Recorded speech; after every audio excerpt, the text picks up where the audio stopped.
Bonjour à tous, je suis contente de vous présenter aujourd'hui une petite boîte de pastel qui m'a été envoyée par Artesio, donc que je connaissais seulement de réputation. Je n'avais pas encore eu le plaisir, petit pastel en plus, le plaisir de les utiliser. Et du coup, je voulais vous les montrer un petit peu, vous en parler et faire une démonstration sur le portrait que je suis en train de réaliser en ce moment, une commande. Voilà, donc c'est des teintes qui sont utilisées davantage pour l'animalier. On a des jolies couleurs, des gris, bleus, des ocres, des marrons et des beiges. On a un noir foncé aussi.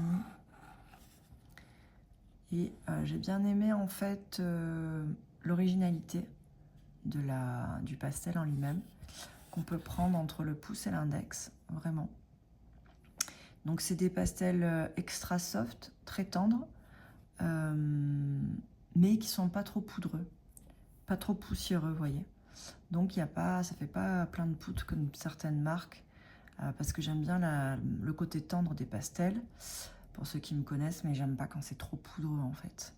Donc il y a des marques, je les utilise quand même pour les réaux ou autres, je ne vais pas les citer là, mais quand c'est trop poudreux, ça peut vite être difficile voilà, à manier. Voilà, donc du coup, comme c'est un portrait de surprise, je ne peux pas trop le révéler, donc c'est pour ça que j'ai caché tout l'autre côté, pour pas que la personne, on ne sait jamais, elle ne devrait pas tomber dessus, mais bon, voilà, on ne sait jamais. Donc j'ai bien caché, là normalement on ne peut pas trop reconnaître. Et puis c'est juste pour tester, donc pour la carnation ici, de la peau. Alors on va prendre un... Donc j'ai pris... Voilà, j'ai pas pris l'autre. Le beige clair, très clair. Et il y en a un qui tire un petit peu plus sur une couleur chair, sur un peu plus jaune, vous voyez. Voilà. Donc sur mon modèle, que je peux pas vous montrer, il y a un peu de jaune ici, un peu de clair. Donc vous voyez, ça couvre bien le papier. Est-ce que si je zoome un peu plus, voilà, encore mieux. Juste pour que vous voyez bien, ça couvre bien le papier, j'ai pas besoin d'appuyer, j'ai pas besoin, vous voyez, il n'y a pas beaucoup de poudre, ça tourne pas, c'est pas très volatile, c'est pas... Ouais, ça reste vraiment équilibré. Et le beige, parce que je fais ma couleur de fond. Hop, un petit peu vu. Et après, je viens la nuancer avec d'autres craies, des crayons dans les teintes rose, violine. Je vais vous faire une petite démo quand même. Mais vous voyez, ils sont très agréables. Vraiment, il y a peu de poussière qui tombe, il n'y a pas de...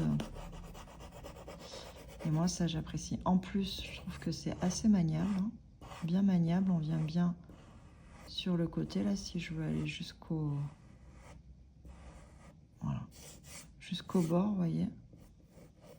Et puis la prise en main, vraiment idéale. Ça fait vraiment, regardez, ça fait tout le pouce. Donc c'est assez pratique. Pouce index, en plus. Il y a vraiment un côté très pratique, je trouve, pour la dextérité. Ça, franchement, ça aide bien. Et puis en plus, on peut aussi l'utiliser comme ça, là, pour le bord incurvé ou autre, avec les arêtes. Donc ça reste quand même assez fin, hein, vous voyez, comme travail. On peut arriver à faire du travail fin. Voilà.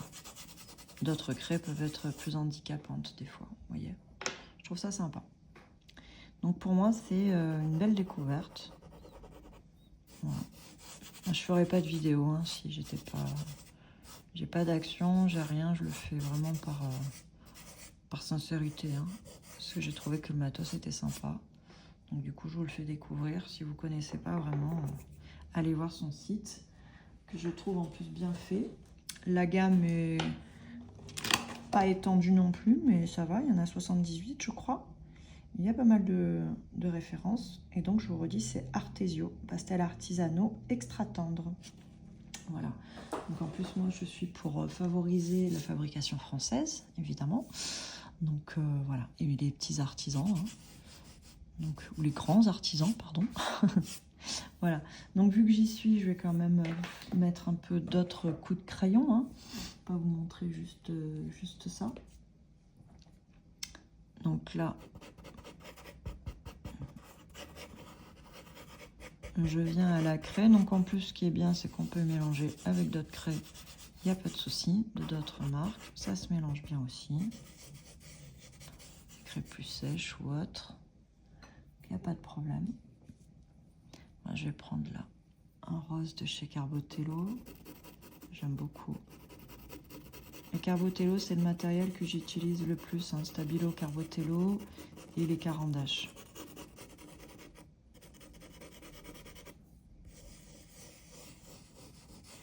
Donc après, les autres, je les utiliserai aussi pour de l'animalier, hein, les autres teintes.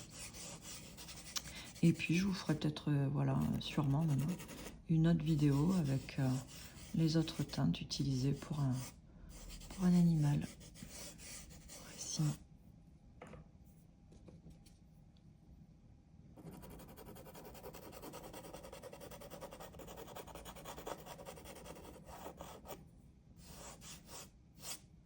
Alors on a un petit peu des mauves aussi, on peut prendre le Caput Mortuum.